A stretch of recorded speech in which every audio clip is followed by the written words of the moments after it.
حسيت الرياكشن.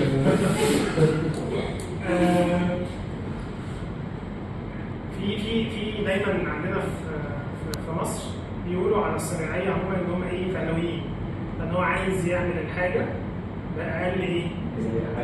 باقل مجهود وافضل ايه؟ افضل سعر، افضل مكسب. انا دايما بفتكر الصناعيه اللي بفتكرها. الفهلوه هي انك اطلع افضل نتائج باقل مجهود وخساره.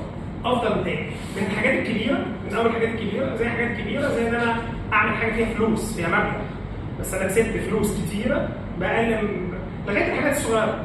الحاجات الصغيره زي ايه؟ زي ان انا عايز اشوف الرساله اللي جات لي بتاعت الواتساب من غير ما الشخص يعرف ان انا شفتها. انا فهلاوي، بس انا بعملها باقل خساره. ليه؟ ان في خساره ان هو لو عرف ان انا شفتها، انا مش عايز يعرف ان انا شفتها، مش عايز اخسر الحته دي، فانا عايز يفضل فاكر ان انا لسه ما شفتهاش. فمن اول حاجه كبيره. طب دي صغيره. ايه؟ طب دي صغيره. اوكي، انا بتكلم الناس اللي عاملين كده الصح. اللي مش عارف دي صح ولا دي. اوكي. ف يعني رسمنا في مخنا يعني ايه فهلوه. اوكي؟ في كل حاجه يعني اكاد اجزم ان كلنا في يومنا فهلويين في مواقف مختلفه في الحياه. بتفضل بقى السؤال، وايه المشكله؟ ايه المشكله؟ يعني هي الفهلوه مين ان هي غلط حاجه غلط؟ ده انا بالعكس، انا كانت حاجه حلوه قوي. افضل نتائج او افضل مكسب باقل مجهود، باقل خساره. ايه المانع؟ ايه المشكله؟ هو ده تعريف الذكاء. ده ممكن نعتبر تعريف الذكاء. ماشي؟ ايه المشكله؟ مفيش مشكله، صح؟ فهلوه كويس؟ مش كويس. هي اسمها مش عايز هي في حاجه غلط. لفظ سلبي شويه.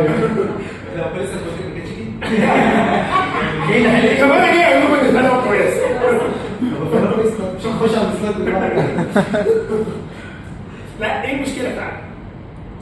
اعتقد ممكن بنيجي على حد مثلا، يعني مثلا لو انا في طابور وممكن اخترع قصه عشان ابقى في الاول، انا باجي على حق الناس اللي موجوده كلها. يعني لو ده المثال اللي في دماغي عن الفهلوه مثلا ممكن. لا، مش ده مثال حقيقي. مش شايف الفهلوه خالص. امال ايه؟ انا شايفه ان ممكن يعني بعمل حاجه فالحاجه دي هتاخد وقت كبير، فانا اي طريقه مش لازم اختار غلط ان انا عرفت اخلصها في وقت بسيط. عرفت خلاص بس يعني مش لازم بطريقه غلط. دي ممكن تبقى حاجه كويسه. الشات جي بي تي الفهلوه، حد بيستخدم الشات جي بي تي؟ هو ده كان مره بنتكلم عنه ان هو يعود لا، انا بتكلم مثلا لو انا عايز اجهز انا اسف خدمه. لو انا عايز اجهز خدمه. ايوه ممكن على فكره، بس اقول ان انا مجهزها مش هل دي بقى فهلوه؟ لا مساعده زي ولا انا طلبت من حد يساعدني عادي فهو وفر عليا وقت كبير قوي. انا كنت ان انا هتعب عقبال ما يعني اجمع كل الداتا دي، هو جمعها لي بشكل بسيط قوي، بشكل سريع، بشكل وفر لي وقتي، وبشكل جاب لي المعلومه ادق. زي بالظبط لو انا معايا ابلكيشن للكتاب المقدس عندي على الموبايل وعملت سيرش. كنا زمان قبل الموضوع ده، قبل اصلا الكمبيوتر، انا عواجيز يعني، كنا بنمسك قاموس الكتاب المقدس واسمه ايه التاني ده؟ وفهرس الكتاب المقدس، حاجات كده ضخمه قوي عشان تطلع الايه دي موجوده فين. وبعدين حصل جالنا الكتابه وشواهد. طبعا انتوا مش عارفين كتابه وشواهد اصلا. موجود زيها فين؟ فدلوقتي انا عايز الايه اللي فيها الكلمه الفلانيه، فانا فاكر ان في ايه ثانيه فيها الكلمه، فاروح اجي شرط. الموضوع كان متعب جدا. دلوقتي انا بجيب الايه في سنه. في مثال يعني مثلا شباب ثانوي لما يجوا ياخدوا الكلمه مثلا بيعملوها بشكل كتير. فاعتقد هنا الفهلوه مضره، لان انت ما استفدتش حاجه، انت في الاخر ماشي يعني حليت مسابقه وبقيت سوري الحلوه يعني وقلت بس انت ضريت نفسك. يعني بحس ان غير ان انا مثلا احضر حاجه واسرع عليها. تمام. مهم قوي المثال اللي جوزيف قال ده، ان في حته كده ليها علاقه بايه؟ بضرر ليا. فانا خسرت هنا حاجه خاصه بيا، او خسرت حاجه خاصه بحد تاني، زي ما تقول خدت من حق حد تاني. لو انا عايز احط شكل واضح، مفيش حاجه اسمها فهلوه حلوه ولا وحشه. مفيش حاجه اسمها كده. فهلوه ده لو انا استخدمتها، لو انا طلعت بيها افضل نتائج باقل مجهود او خساره من غير ضرر ليا من غير ضرر اللي حواليا، زي الفل. لكن لو فيها ضرر ليك او للي حواليك انت عندك مشكله. انا اللي عندي مشكله كده. انا الصبح انا صاحي انا ليا انا اتكلم عن الفهلوه، فصحيت الصبح فحسيت ان انا مش محتاج اتكلم عن الفهلوه، انا محتاج اتكلم على النجاح. ودي اللي ممكن تكون ليها اهميه اكتر عندنا. فلو بنستخدمها في سكه نجاح في حته معينه بشكل معين بشكل سلبي قوي، او ممكن اكون بستخدمها بشكل افضل. خلينا بسرعه اقول اللي احنا عايزين نوصل له.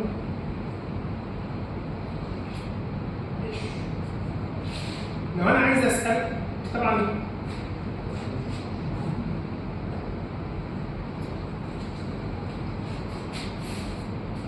ماشي، عارفين الكلمات دي معروفه موجوده في يوحنا اللي شايل الارض صح معروف. مفيش اتنين. اتنين صح، هو صح اتنين. انا كنت عايز اقول ان مفيش كده صح. اروف ايها الحبيب في كل شيء اروف ان تكون ناجحا وصحيحا كما ان نفسك ناجحا. دي من اشهر الايات اللي بتتكلم عن النجاح. القانون يعني يتمنى.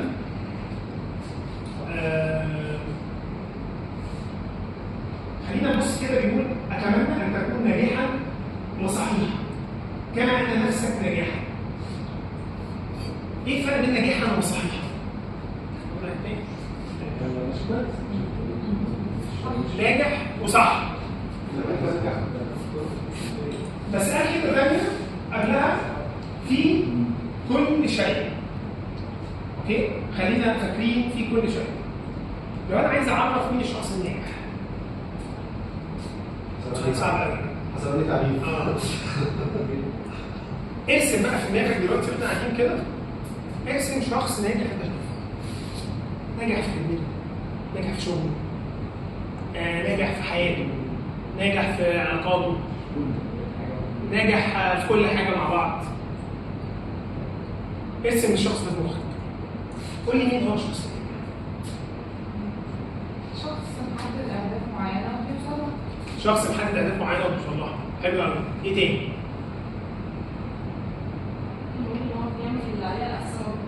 بيعمل اللي عليه على احسن وجه. حلو قوي. ايه كمان؟ عارف هو عايز ايه. انا كده. ايه كمان؟ بيعرف يتعلم من غلط اللي فات ويصلحه في الوقت اللي جاي. بيعرف يتعلم من غلط اللي فات ويصلحه في الوقت الجاي. جميل.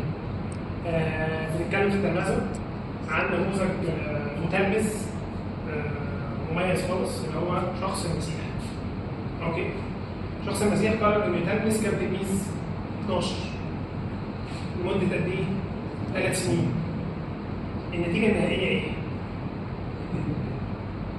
النهائية فين؟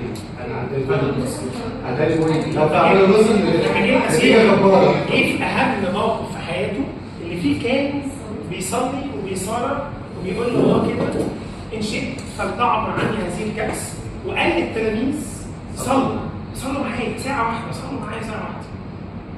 في المشهد ده شاف نتيجة تلمذة 3 سنين ل 12 تلميذ بس بكل القدرات اللي عنده. النتيجة كان في واحد خاين وواحد أنكر وكله حلو. المسيح نجح كمتلمذ ليه؟ ما تخليش تقول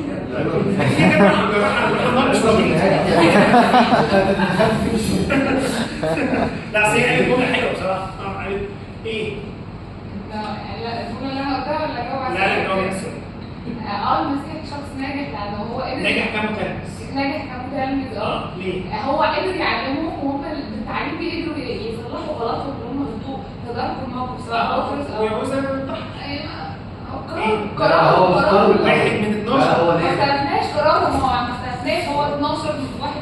هو ناجح مش هتفرق 11.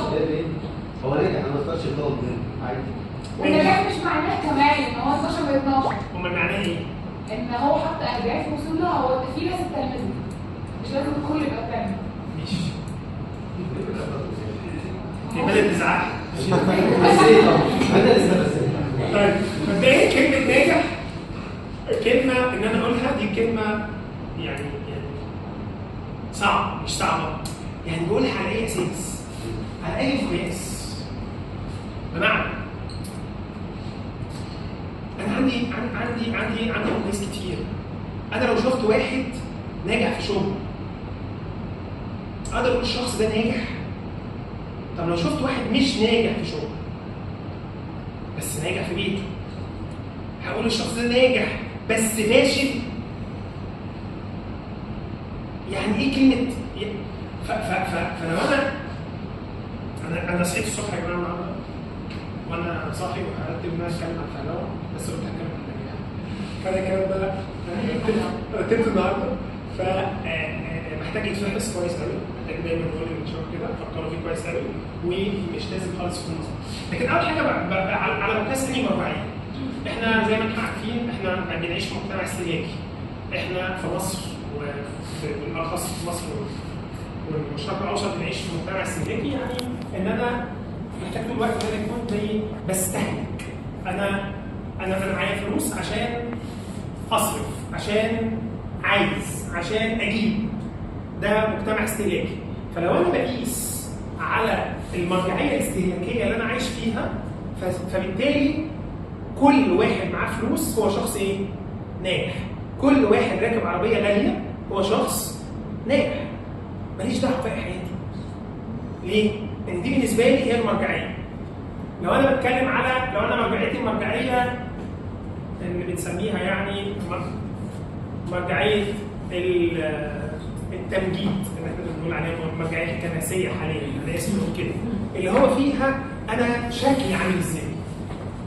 لو انا بركز في دي، لو انا بقيس على دي، فانا هنا كل ما هو شخص ملتزم دينيا قدامي هو شخص ناجح بغض النظر عن فشله في الشغل، فشله في الدراسه، بغض النظر.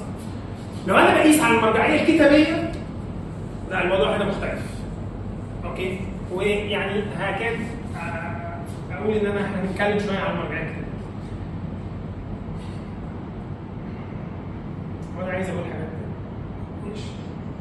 طب مش مهم تقيس على اي اساس. يعني بنتكلم على الفهلاوه وبعدين النجاح بقى في حاجه ثالثه. لا مش هقول حاجه ثانيه، لا انا بقول عشان بس الوقت. طيب لو انا بقيس على خلينا يعني زي ما قلت بقيس على اي اساس؟ يعني برضه انا ما اقدرش اقول ناجح اي اساس. يعني واحده من الحاجات اللي انا حطيتها هو انا بقيس على بشكل مرحلي ولا بشكل طويل الامد؟ يعني ايه؟ يعني الشخص ده في الفتره دي في حياته هو شخص فاشل فعلا، لكن بعديها بشويه هو ناجح. ما انا ما ينفعش اقول ان الشخص ده حياته فاشله، ما هو كان في موقف معين، كان في حدث معين، كان في مرحله في حياته فاشل فيه. انا اعرف ناس كتير قوي في ثانويه عامه اتصدموا صدمه كبيره جدا ومشوا في حياه ناجحه عمليا وفكريا ودراسيا بعد ثانويه عامه بشكل مختلف خالص. ليه؟ ان كانت مرحله بظروف مختلفه بشكل مختلف. فبرضه انا بقيس على اي مرحله. انا بقيس بوجود اله بيدير الكون ولا مفيش؟ ولا كل واحد وعضلاته؟ هنا برضه كلمه ناجح بتبقى مختلفه. ده لو في الله في المشهد كلمه ناجح بقت مختلفه، غير لو الله مش في المشهد. الله في المشهد يعني كل واحد بقى وقدراته، كل واحد اللي يقدر يعمله. يعني الله هيعمل اختلاف؟ الله هيعمل اختلاف. فبقيس على اي اساس؟ دي كان في واحده من ضمن الابعاد ان بقيس على قياس ان انا بتكلم كده بشكل سطحي ولا انا بحاول ابص جواه اكتر. فماجد هو ناجح بس انا شايفه من بره، مش عارف هو من جوه عامل ازاي.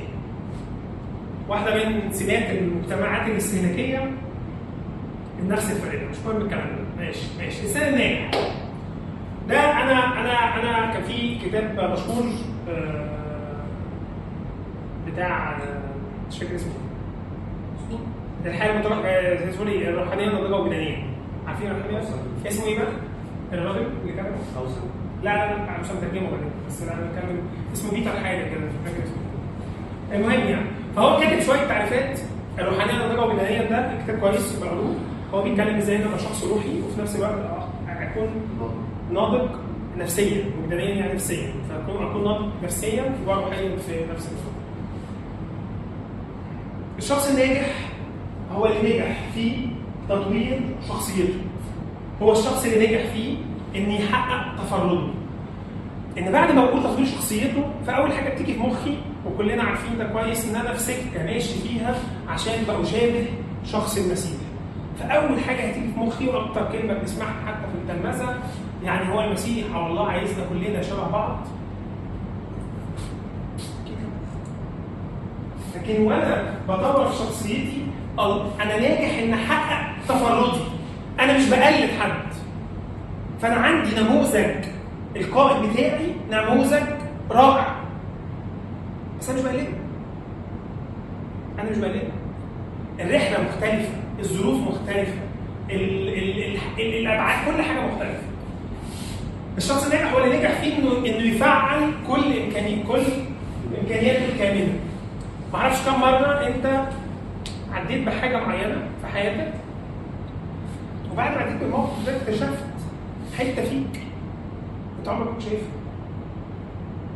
ان انت تكتشف الحته المستخبيه كمان يعني النايمه اللي مش فعاله، ده نجاح.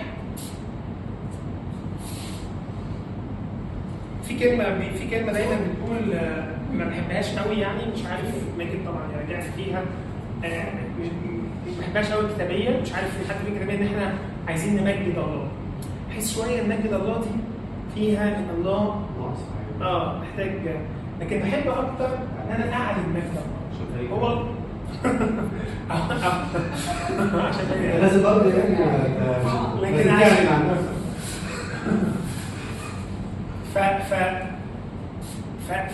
فان انا حياتي كده بالابعاد المختلفه اللي فيها تكون بتعلن مجد الله، بتعلن مجد الله بشكل خاص من خلالي الله بيعلن مجده للناس. فيليبيانسي في كتاب كئيب قوي ما تقروش اسمه عندما لا تبطل ما تقروش ماشي. المهم في نهايه الكتاب ده كده هو بيقول هل الله صامت؟ وهل الله محتجب؟ هل الله مش عارف ايه الثالثه؟ المهم الثلاث اسئله دول اجابتهم الله بيصمت والله بيحتجب. فهو هيجازك. لكن في نهايه الكتاب بيقول حاجه لطيفه قوي، بيقول ان الله خد مخاطره كبيره جدا انه يعلن عن نفسه من خلالي. شايفين المخاطره؟ انا شكرا على ثقتك بالغالي. انا يعني فالانسان الناجح هو اللي نجح انه يعلن مجد الله بشكل خاص، مش زي اي حد. اخر حاجه ودي انا ممكن اتكلم فيها وقت طويل بس مش عارف هيكفي وقت النهارده. اتمام رسالته انه عارف مشيئه الله في حياته وبيثمر في مشيئه الله. فانا اللي انا بعمله ده دلوقتي هو ده مشيئه الله في حياتي. ما اعرفش كم واحد عنده الشجاعه انه يقول انا دلوقتي بره مشيئه الله. انا الخدمه اللي بخدمها بقالي 3 سنين دي انا بخدمها لنفسي. لكن انا عارف رسالتي وعارف مشيئه الله وماشي في السكه اللي انا فيها هكون مثمر. هو ده الشخص الناجح. اوكي؟ يعني مش عايز اكون يعني توهتكم كتيره، لكن لو انا عايز احدد 3 ابعاد لعمليه النجاح، فالنجاح هي رحله زي ما اتفقنا. هي مش مرحله، مش فكر، مش موقف. انا رحله بكررها من النهارده لغايه اخر يوم في حياتي على الارض. هي رحله نجاح. هي الرحله دي محتاجه تكون رحله صحيحه. الرحله دي ملهاش تكرار. فانا قريت في كتاب عن نجيب ساويرس. فقريت ازاي لا بلاش نجيب ساويرس اصل ما ابتداش من الصفر، ابتدى من 10 6 سنين. نفسي حد ابتدى من الصفر. حلو محمد صلاح. محمد صلاح الناس العصاميين دول. فانا قريت والموضوع كان ملهم جدا ليا. فانا قررت هجرب تجربه نجحت. مفيش حاجه اسمها كده. مش حاجه اسمها كده. التجربه مختلفه. هي رحله واحده مالهاش تكرار. السرعه نفسها مختلفه. هو جه في وقت معين وهعمل حاجات كتير قوي وبعدين اريح خالص وبعدين اعمل حاجات ثانيه. انت ماشي بمعدل تاني مختلف. فالرحله نفسها مختلفه. التحديات مختلفه. لكن هي رحله صحيحه. ايه الثلاث حاجات بقى؟ انسان صحيح. هقول يعني ايه انسان صحيح؟ رايح ناحيه غرض صحيح بطريقه صحيحه. احنا لو بنتكلم عن فهلوه احنا مشكلتنا في الطريقه الصحيحه بس. فهي مش ازمه النجاح، لكن ازمه النجاح ان انا اكون فاهم ان رحله نجاحي بتتطلب ان اكون انسان صحيح رايح ناحيه غرض صحيح وماشي بطريقه صح. اوكي؟ معايا حد هنا ولا ايه؟ انا حاسس ان انتوا دكتور. احنا هنسال ايه؟ ايه تعريف الانسان الصحيح؟ بقى انا لسه حلو. ايه تعريف الانسان الصحيح؟ هو ده الاستاذ دلوقتي؟ هو الاستاذ دلوقتي. ماشي. بيقول كده: ليس عندي قبل او صرت كاملا ولكني اسعى لان ادرك الذين. بصوا كده يا جماعه وهسالكم ايه المرتبط الايتين دول مرتبطين ببعض بايه؟ ماشي؟ ركزوا. ليس اني قبلت او صرت كاملا ولكني اسعى لعل ادرك الذي لاجله ادركني ايضا المسيح يسوع. ايها الاخوه اني لست احسب نفسي اني قد ادركت ولكني افعل شيئا واحدا اذ انسى ما هو وراء وامتد لما هو قدام اسعى نحو الغرض لاجل جعاله دعوه الله العليا في المسيح يسوع. فاني الان اسكب سكيبه ووقت الحلال قد حضر. قد جاهدت الجهاد الحسن اكملت السعي حفظت الايمان واخيرا قد علي اكليل البر الذي يحبه لي في ذلك اليوم الرب الدائم العادل وليس لي فقط بل لجميع الذين يحبون ظهور عليه. ايه الارتباط بين الاثنين؟ ماشي. هو هنا بيقول ان اسعى والتاني في الاخر يعني هو اكمل السعي. دي اسعى واكمل السعي. يعني بيقول ان هو بيسعى ان هو يوصل اللي هو عاوزه. هو بيسعى انه يوصل اللي هو عايزه. هو عاوزه اللي ادركه اليه المسيح يعني. اللي المسيح عايزه. هو مش نفسه كامل في كل شيء، لكن هو اعتبر ان هو سعي ده يعني جاب 10 من 10 في السعي. ده في فليب ولا انت بتكمل على اللي في تيمساوس ان هو هنا في تيمساوس بقى بيقول انه اجمل السعي كده جاب 10 من 10. 10 من 10. حلو قوي. ايه تاني؟ بولس كتب رساله فيليب دي وهو عنده 62 سنه تقريبا. 62 سنه يعني كان ماشي سكه كبيره قوي. مش سكه كبيره. هو مات 67 تقريبا. فيعني وهو عنده 62 سنه كتب كده قال ايه؟ قال لست احسب نفسي اني قد ادركت ولكني افعل شيئا واحدا انسى ما هو وراء وامتد لما هو قدام. هي رحله والرحله لسه مكمله. بس في تيمساوس كان عنده تقريبا 65 66 سنه كتب الكلمات دي: اسكب سكينه وقت الحلال قد حضر. بس هو عارف الرحله ماشيه. فقال ايه؟ قد جاهدت الجهاد الحسن اكملت السعي حفظت الايمان. بولس كان عارف الرحله. طيب ايه هو الانسان الصحيح؟ لو انا عايز اقول مين هو الانسان الصحيح؟ خلاص تخيلنا ايه هو المقصود بالنجاح؟ اوكي. هنشوف ده وبعدين نطبقه على نماذج موجوده في وسطنا نشوف الكلام ده حقيقي وواقعي ولا لا. ايه الانسان الصحيح؟ عامل ايه؟ شكله عامل ايه الانسان الصحيح؟ عارف نفسه وعارف امكانياته بيقدر يستغلهم صح. عارف نفسه وعارف امكانياته بيقدر يستثمرهم صح. يستغلهم دي مش حلوه. ماشي. وحاططهم في اهداف بيقدر يستثمر الامكانيات دي ان هو يحط قدامه اهداف ويحققها. حلو. بطريقه صح. يعني لسه كده مش على الطريقه دلوقتي. هنتكلم هو نفسه ده عامل ازاي؟ ايه تاني؟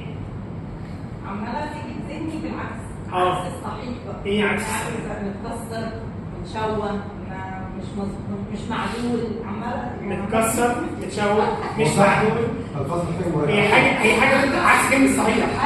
هي فرق بين بعض شبه صحيح. عكس نفسها يعني صحيح بقى سليم. سليم. صحيح سليم.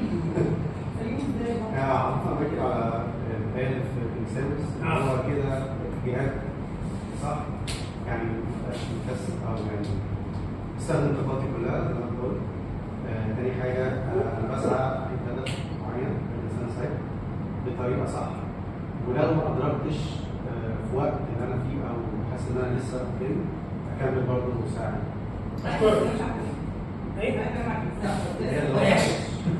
مدرك هويته. اول حاجه مدرك هويته، اكتر كلمه انا بقولها وبحب اقولها في كل النوعات، ان هو عارف ان هو ماشي في سكه فيها بيشابه صوره ابن. ده الغرض الاساسي. فاول حاجه ان هو مدرك هويته. انا مش اي حد، انا عارف انا ما ينفعش اعمل ده، انا مشابه صوره ابني.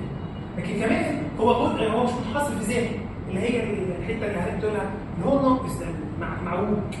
هو شخص مش كل همه هو نفسه. ده كده مش صحيح. انتوا لو شفتوا النموذج ده هتقولوا ايه؟ ده ناقص، انا اسف. اوكي؟ هو مالي بالله يا جماعه اوكي؟ هو شخص صحيح، فهو عارف ان الخطيه شوهت كيان. الخطيه فصلته عن الغلط. هو عارف ده، فهو طول الوقت بيتخلص من ده. مش عايز اخش في الحته دي، لكن عارفين ان احنا طول الوقت احنا خلصنا وبنخلص وسنخلص. فهو طول الوقت مدرك انا عندي مشكله، انا جسدي في خطيه، انا محتاج اتخلص من فساد الخطيه. هو عارف ان في الله ساكن فيه. ما اعرفش انتوا مستوعبين الفكره دي ولا لا؟ الله ساكن فيه. تخيلين الموضوع يخوف. روح القدس كان بيطير زمان، بيطير، هو ساكن فيك وبيحزن. بس هو زي ما بيحزن هو بيقودك، هو بيحركك، هو بيعزيك، بيفرحك. هو شخص مش بيدخل سباقات. في نفس الجزء اللي قريناه ديوتريفيس اللي هو في نفس الاصحاح بيقول كده عنه يوحنا: الذي يحب ان يكون الاول بينهم. زي ما كان بيشكر في غيث وان اروما تكون ناجحا في كل شيء، بيقول ان ده واحد يحب يكون ايه؟ الاول. انتوا برضه لما بتشوفوا النموذج ده بتقولوا عليه ايه؟ ما اعرفش كويس بيقول عليه. هل هو ناقص؟ زي لغه العصر. هي طول الوقت في منافسه. عارفين اكتر حاجات فيها منافسه ايه؟ النجاحات. هو ده انا عارف. طب انت عرفت السكه اللي مشيها؟ انت قد السكه اللي مشيها؟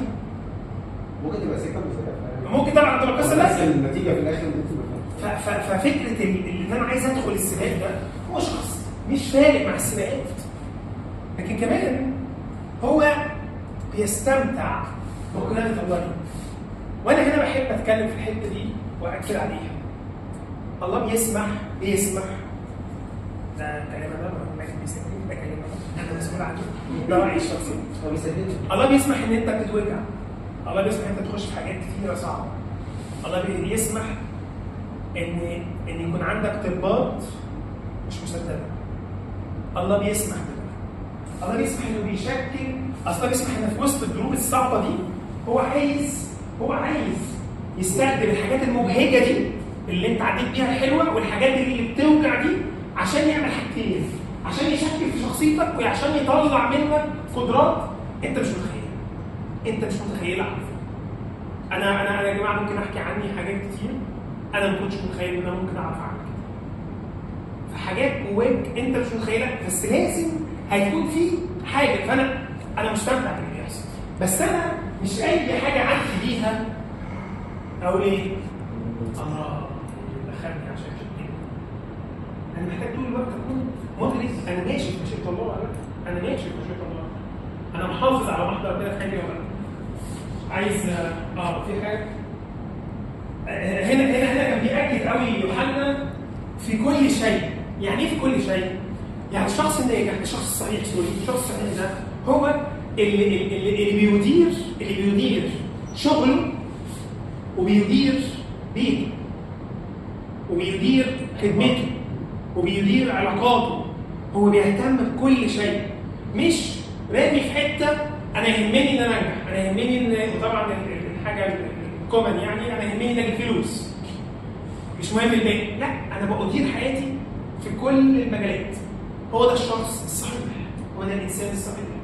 فلو انا عايز اسعى لنجاح، انا محتاج نجاحي يكون في كل المجالات، في كل، مش في حته يا جماعه نظره استهلاكيه قوي ان انا اشوف حد نازل من عربيه غاليه اقول عليه شخص ناجح.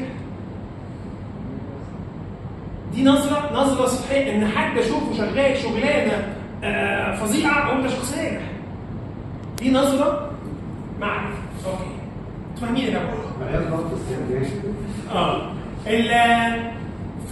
فاكرين رحله صحيحه، انسان صحيح يتجه نحو غرض صحيح بطريقه صحيحه. ايه الغرض الصحيح؟ غرض ليه قيمه. غرض ليه قيمه. حاجه تزعل ان انت تيجي في نهايه حياتك بعد ما اتجوزت وخلفت بعد كده تيجي تنام على السرير كده انا كملت رسالتي. فين رسالتك؟ ايه انت اتجوزت العيله دي رسالتك؟ هي دي الرساله اللي انت بتظهرها؟ هو ده اللي انت عشت عشانه؟ انت عشت عشان شيء. هو المهم ان انت تتجوز عيله. بس ده مش ده الغرض. مش ده. انا ما اعرفش بقى ايه الغرض. هو غرض صحيح، بس الغرض اللي انا هعيش عشانه غير اللي ملاك هيعيش عشانه، غير اللي ليا يعيش عشانه، غير كل واحد فينا يعيش عشانه. غرض متفرد مش متقلد. فانت محتاج تشوف الغرض ده، معلش انا باجي بسرعه، من الله نفسه. تكتشفه من الله نفسه. فدي متعبه شويه. عارفين ليه متعبه شويه؟ انا احب حد يقول لي انت المفروض انت تعيش عشان كذا وخلاص. انت تعمل كذا. انت بقول لك ايه؟ انت شاطر في مدرسه احد. انت دوس.